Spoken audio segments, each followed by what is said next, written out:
একাধিক ইনজুরিতে জর্জরিত পাকিস্তান। নাসিম শাহ এবং শাদাব খানকে পাওয়া যাচ্ছে না, সেটা এক প্রকার অনুমিতই ছিল। তবে শেষ সময়ে মেজর লিগ ক্রিকেট থেকে ইনজুরির দুঃসংবাদ নিয়ে হাজির হয়েছেন হারিস রউফ।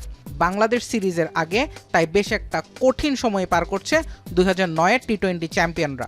তবে এরপরেও টাইগারদের বিপক্ষে সিরিজে আনা হয়নি দলের অভিজ্ঞ তিন মুখ বাবর আজম, মোহাম্মদ রিজওয়ান এবং শাহিন আফ্রিদিকে। পাকিস্তান বনাম বাংলাদেশের সবশেষ সিরিজেও অবশ্য ছিলেন না বাবর, রিজওয়ান, শাহিনরা। এরপরও বাংলাদেশকে ধুঁকতে হয়েছিল মে মাসের সেই সিরিজে। কিন্তু এবার রীতিমতো দ্বিতীয় সারির এক দল নিয়েই হাজির হচ্ছে পাকিস্তান। সালমান মির্জা, সুফিয়ান মুকিম, হুসাইন তালাতদের মতো তরুণদের পরখ করার মঞ্চ এবারের বাংলাদেশ সিরিজ।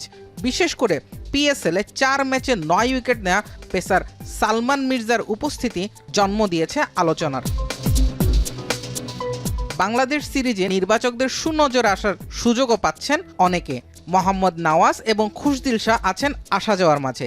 এই সিরিজ দিয়ে 2026 বিশ্বকাপের আগে দুই অভিজ্ঞ ক্রিকেটারকে শেষ একবার প্রমাণ করার সুযোগ দিতে চাইছে টিম ম্যানেজমেন্ট। সব মিলিয়ে মে মাসের সিরিজ থেকে বাদ পড়েছেন 6 জন। শাদাব খান, হারিস রউফ, হাসান আলী, মোহাম্মদ ওয়াসিম জুনিয়র, ইরফান খান ও নাসিম শাহ আসছেন না ঢাকায়। বিপরীতে স্কোয়াডে এসেছেন আহমেদ দানিয়াল, আব্বাস আফ্রিদি, মোহাম্মদ নওয়াজ, সালমান মির্জা এবং সুফিয়ান মুকিম। জুবায়ের আহমেদ, এখন।